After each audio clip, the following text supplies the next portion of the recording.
Friends, summer in Bangalore is very severe. In other places it is hotter. Still, the body is maintaining the same 98.4 Fahrenheit. In winter, when the outside temperature is low, then also the body maintains 98.4. When it is heavily raining, even then the body maintains the same temperature. Whatever may be the vagaries of nature, fluctuations in temperature, the body has the capacity to maintain the same heat. If it does not, it is sickness. If it is more than normal, we are suffering from fever, some malady. Something wrong is with the body. It should not be either low or high. It should maintain that same 98.4. Similarly, the pulse. If the speed is high, something is wrong. If the speed is low of the pulsation, something is wrong.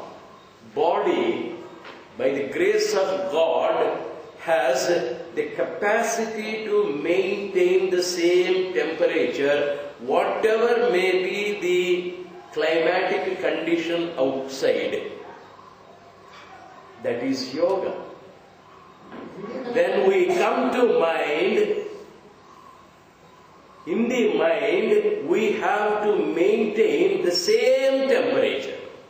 In the sense, calmness of mind, tranquility of mind, serenity of mind. As the body has the capacity to maintain the same, mind should be in a position to maintain that equanimity, balance, tranquility, poise, serenity. Life is full of ups and downs, failures and successes. We have favorable situations, we have unfavorable situations. It is full of pairs of opposites. As the climate has variations, fortune has fluctuations. Sometimes everything is favorable, sometimes it is not. In spite of the climatic conditions, body is able to maintain unless it is sick. Mind too should be in a position to maintain that calmness. When the mind is trained to be quiet, when the mind is able to be calm under all circumstances, we call it yoga. Physical, next we come to the psychological level. Physically, most people are able to maintain. Body is such. But unfortunately, when we come to the mind, very easily it gets disturbed. Its balance is upset. it is not able to maintain. When I receive a favorable message, I get elated. When I have the failure, I get depressed. If we are able to resist them both, if we are able to maintain that calmness under all circumstances, among the pairs of opposites, in a single word, life has many polarities. P-O-L-A-R-I-T-I-E-S, pairs of opposites. Morning, evening, high, low, rich, poor, success, failure. We have so many things. Just as you have high temperature and low temperature.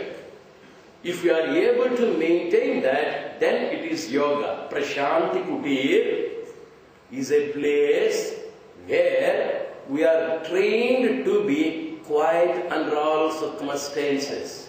This is point number 1. 2. Is it enough in life to be quiet always? We should also develop a positive outlook. We must be in a position to see an advantage in every disadvantage. There may be certain failures. Within the failure, there may be a success hidden. Dasharatha Maharaj, when he was young, he went on a hunting expedition. He had the knowledge of very sound hearing. Listening to the sound, he could guess what animal it was. One day, in the forest, he heard the sound of a particular animal drinking water. He wanted to shoot. He took the bow and arrow. In the direction from where he heard the sound, he shot. Unfortunately, the sound was misleading. It was not an animal drinking water. It was a boy collecting water into his pot. The pot has narrow mouth. When the water was entering into the pot, it produced the sound similar to the sound of an animal drinking. Poor Dasharatha Maharaj went, felt sorry, lifted the victim, carried the boy, and took the dead body to the ailing parents, blind parents. The parents were rishis. And those rishis cursed Dasharatha. You man, you killed our only son.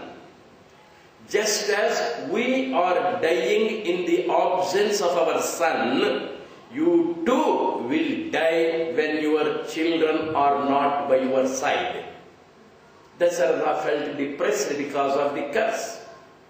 He returned to his palace, rushed to his master, fell at the feet of his guru Vasishtha and narrated the whole episode with tears, weeping all the time. Then Vasishtha was smiling. Guruji, when I am weeping because of the curse, how is it you are able to be quiet and smiling? Vasishtha said, man, it is not enough if we are tranquil. We must be in a position to see the advantage in every disadvantage. At present, you don't have children. You are doing tapasya for children. We are pining for it, longing for it, for a child. Those rishis cursed you. It's not a curse. They said, you will die when your children are not by your side. That means you will have children. It's a boon. Why are you not able to see the brighter side? Every curse is a blessing. Every disadvantage is a hidden advantage. The second stage of yoga is to be able to find positive responses everywhere, a positive outlook. Chitta vritti nirodha, quietness, calmness, tranquility, problem facing capacity, they are all the first. The second most important is that you develop the ability to find advantage. In old age, advantage in sickness, Sri Ramakrishna Paramahamsa was asked a question by one of his disciples. I am sure you will not have a rebirth, you will have salvation, moksha, but suppose you are to be born again, what type of birth do you choose, sir? Then Sri Ramakrishna is reported to have told, I would like to be a widow, forsaken by everybody, thrown to a corner by everybody, and I will have my mind tuned to God. This is an advantage in the disadvantage. The entire philosophy of Swami Vivekananda is not only tranquility of mind, but the positive approach towards life. The second stage is positive outlook. Sri Ramakrishna propagated it. Sri Swami Vivekananda lived that positive outlook. And people coming under the umbrella of Prashanti Kutir should develop not only the calmness of mind, but the ability to see the advantages in disadvantages. 3. Is it enough if we are able to be positive in our outlook? No. There should be a constructive work. Mere dreaming is useless. Mere tranquility is not sufficient. Tranquility gives you the problem-facing capacity. Positive outlook paves the way for your success and work.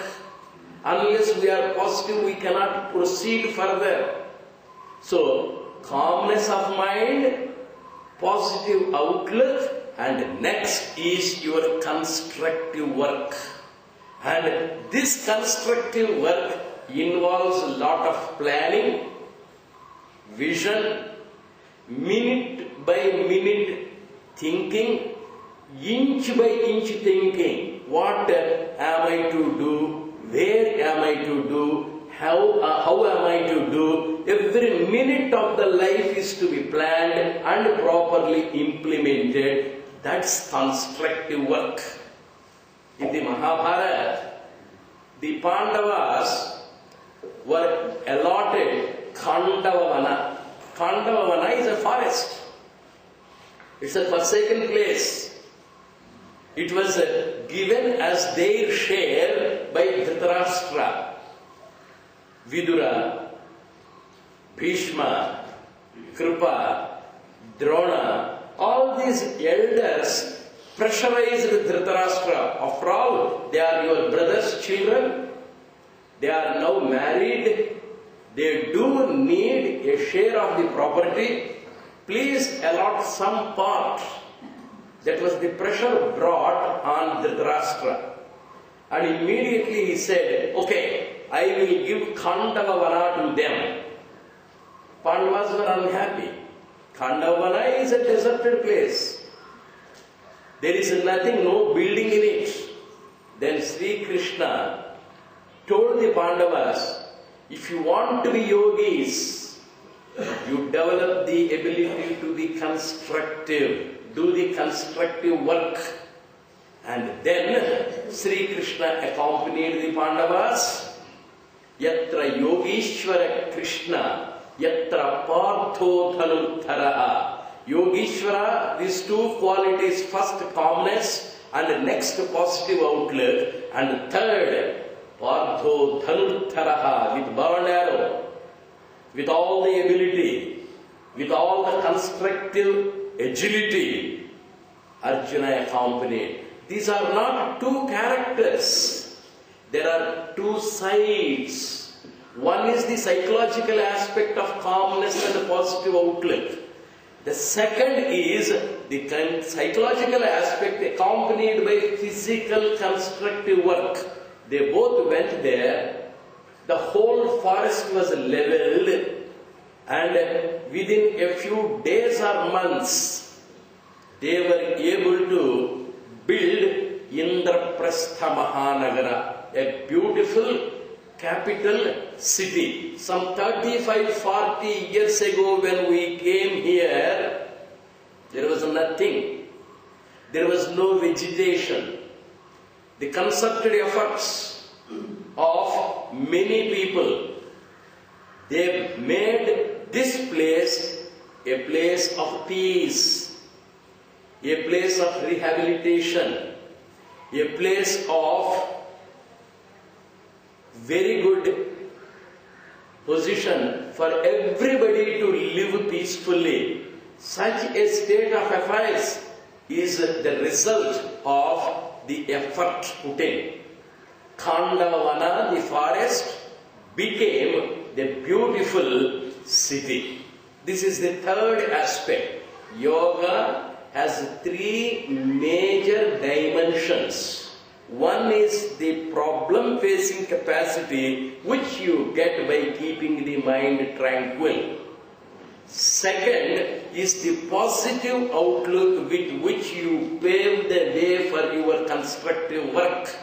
Third, physically and psychologically, intellectually, we involve ourselves in a team spirit to transform everything unfavorable to favorable. And Indraprastha Mahanagara has been built. Sri Krishna arrived, Narada Maharshi arrived. When it is Prashanti Kutir, many people from all over the world are coming. When we came in 1960s or 70s, nobody. Now that it has become popular, it has buildings. People from all over the country come here. From foreign countries do come here. Narada Maharshi came and he gave a beautiful idea. Once we come to a particular place, ideas will pour in. This could be this could be that. The rooms may be fitted with AC, sir. The roads can be made still more beautiful. This hall can be fitted with AC everywhere. Ideas will be pouring in. Narada Maharshi came and he told in Yudhishthira, you have built a beautiful city. Some gentleman has come to this Prashanti Kutir, excellent yoga center. You must make it an international center. Every year, you conduct an international conference of yoga. Somebody suggested. Similarly, Narada Maharshi suggested to Yudhishthira, you make the Rajasuya Yaga, an annual function. It may be an anniversary, it may be a convocation, it may be our international conference, it may be marriage, it may be Upanayam, a grand celebration. That was the idea given by Narada Maharshi to Yudhishthira. Yudhishthira consulted Sri Krishna. Narada says that I must conduct an international conference. Shall I do it? Krishna said, go ahead. Encouragement. A yogi never discourages. He encourages. Swami Vivekananda's statement, you are good, be better. Encouragement. A yogi finds delight in encouraging his team workers. There is no word of discouragement anywhere. Sri Krishna simply said, go ahead. It's a very good idea, let us do it. And then Yudhishthira sat at the desk, sat with his computer, sat with his people and worked out an international conference. Invitations must be printed, the invitees must be selected, accommodation must be provided, electricity must be set right. So whatever is to be done, vision, he started thinking, planning. Every time he sat and planned, he remembered one more idea, one more idea. There must be good vegetation. There must be good ventilation. There must be good accommodation, one by one, one by one, one by one. What are the things to be done for the performance of Rajasuya Yajna? He wrote.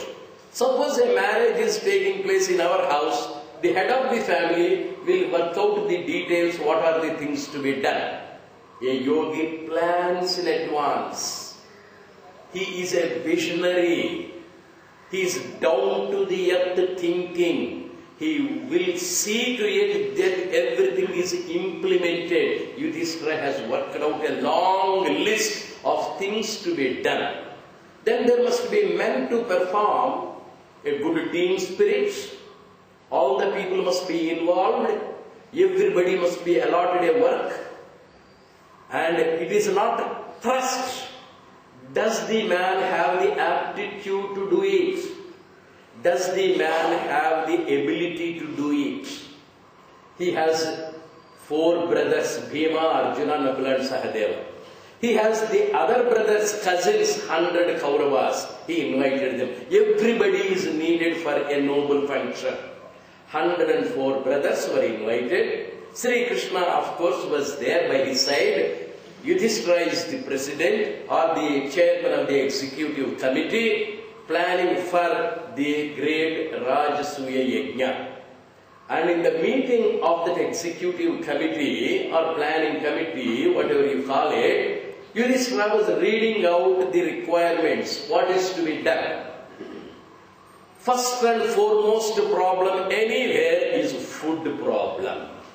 In Prashanti, food so. Mess rasam acha nahi hai. The children, idli at home is soft, here it is a little hard. The problems come to the college principals from the hostel, not from the classrooms. Anywhere, the food is the major source of a problem when there is a marriage, when there is a function, when there is a hostel. And that was given top priority by Yudhishthira, who will be in charge of the kitchen mess food. And Bhima stood up. Brother, I will do it. Yudhishthira was very happy. Very good. Nala Bhima Baka. Bhima is supposed to be an excellent cook, capable of preparing everything, serving everything wonderfully. And then he gave a tick mark. Now that he got the right person for the right job, he gave the tick mark. Next most important problem is accommodation. Arjuna stood up and he said, I will take the responsibility of accommodating all the visitors, princes, rajas, Raja, governors, presidents, chairmen, secretaries, UGC people, UPSC people, international people, all these guests, I will accommodate them according to their position. It may be a star hotel, maybe an ordinary dormitory. According to those levels, I will make all accommodation facilities. Arjuna was given that tick. Bed coffee is an important problem. In Prashanti, you don't get it. Very many people are accustomed to having that 5 o'clock coffee. Who will take that responsibility? Nakula said, I will do that. Sahadeva said, they come by various cars, they may require driver's accommodation, grease, petrol, diesel and a garage. They may have repairs. Who will take the responsibility to maintain those vehicles and the drivers? Sahadeva said, I will do that. Then Duryodhana stood up. Brother, don't worry. When people come to a great function, they don't come with empty hands. Some people bring gifts. Some people bring money. If it is a gift, I shall put it in the storeroom. If it is money, I shall deposit it in the bank. I will write the name. Mr. Kuppuswamy has brought 500 rupees. Mr. Narayan Swami brought a beautiful gold ball. All those things I shall cleanly maintain. I shall sit in the reception. I shall do that work, Duryodhana said. One by one, the remaining 99 brothers said, the whole list is almost exhausted. Only one point is left. Then Yudhishthira said, My dear brothers, I am highly grateful to you for all the distribution of work, decentralization of labor. You are all an excellent team. I am very, very happy. But my dear brothers, one point is left. What is that? When a guest comes according to our tradition, Atithi Devo Bhava. Atithi, guest, is God. Whatever honor, whatever respect, whatever worship we extend to gods must be extended to the guests. In those days, a guest is to be received, open the car door. Now the IAS officers are doing for the ministers, open the car door, and the man comes out. He keeps the feet out in those days, and you keep a beautiful plate under his feet, pour water, wash his feet, sprinkle that water on the host's head, and bring him in with a red carpet welcome. Who will wash the feet of our guests? Who will bring the guest in? That's what Yudhishthira said. Then Bhima stood up and said, nonsense. Some dirty fellow will come.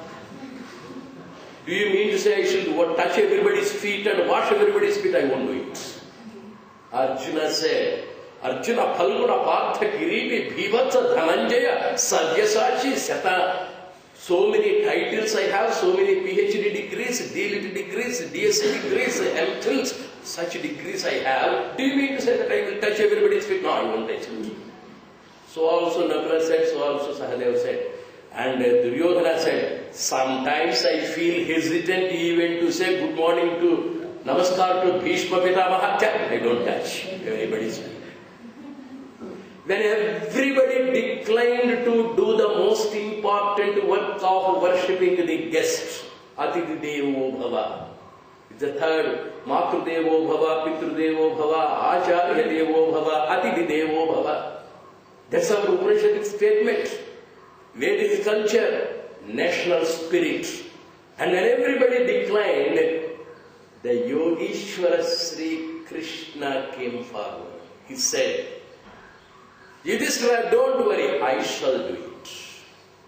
Sri Krishna is Yogeshwara not only because of his calmness of mind and positive outlook and constructive work, but because of his simplicity, because of his humility, because of his readiness to serve everybody. All the guests that came to Rajasuya Yajna were received by Krishna. He touched everybody's feet. He washed everybody's feet. He welcomed everybody, treated everybody, got himself a god. His heights were forgotten. He was simple. He was humble. He was ready to serve. On the last day, when the chief honor was to be extended, Shishupala stood up and questioned the propriety in choosing Sri Krishna as the chief guest. And Yudhishthira replied, he who serves all deserves to be served.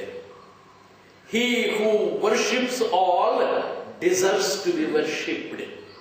He who respects all deserves to be respected. It is Sri Krishna that has served everybody's feet. A yogi is humble, simple, modest, ready to be accommodative, ready to serve everybody. The meeting was almost coming to a close, and Yudhishthira just wanted to have a clarification. Bhima, you said you would be in charge of the kitchen.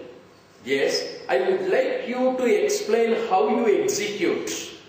Preparation is one part, distribution is another part. Preparation of the food, I am sure you will prepare excellent, delicious food. But while serving, what is your modus operandi? How do you distribute food? I shall arrange large halls. People who can sit on the floor will be accommodated. Those who cannot sit will be given elevated places. And I will employ so many servants. They will serve laddu, jalebi, gulab jam, pulihodare, etc., etc., etc., 64 varieties of food, and I shall stand with my mace looking at everybody. I shall shout, you people, you are all guests. Everybody must eat 10 rasagullas, 15 laddus, and 20 bobbattus. If not, your heads will be beaten. Eat well, otherwise your heads will break. That's how I do it. Then Yudhishthira said, thank you, my boy. This is not the way how you should serve food. Next one, after they have all eaten, how do you clean the dining hall? I have hundreds of servants. No. According to our tradition, it is the host or hostess, a responsible person, that should take the leaves off. Sri Krishna stood up and said, I will do that also. In the great Rajsu Yajna, Sri Krishna as Yogeshwara, as a man of quietness, calmness, positive outlook, constructive work, came to everybody's rescue, readiness of service he has. He offered himself, and according to the story, he, with all affection and endearment, served everybody himself. He was going along with everybody. He was the person to be worshipped by everybody, but he served everybody, worshipped everybody. He washed everybody's feet, and at the end, it was he who removed the leaves wherefrom the guests have eaten. Yogeshwara Sri Krishna is a model yogi for so many things. Today, I have tried to highlight only the 4 points. One is that calmness of mind. Next is that positive outlook. Third is constructive work. Fourth is that humility, simplicity, readiness to serve. May we all, by the grace of God, rise to be real yogis, having come to visit this particular Prashanti Kutir. Let us have Shanti. Let's have that calmness of mind. Let's go back to our places as yogis, at least with these minimum 4 qualities: calmness, positive outlook, constructive work, simplicity, humility, readiness to serve. May we now meditate on Yogeshwara Sri Krishna.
Ma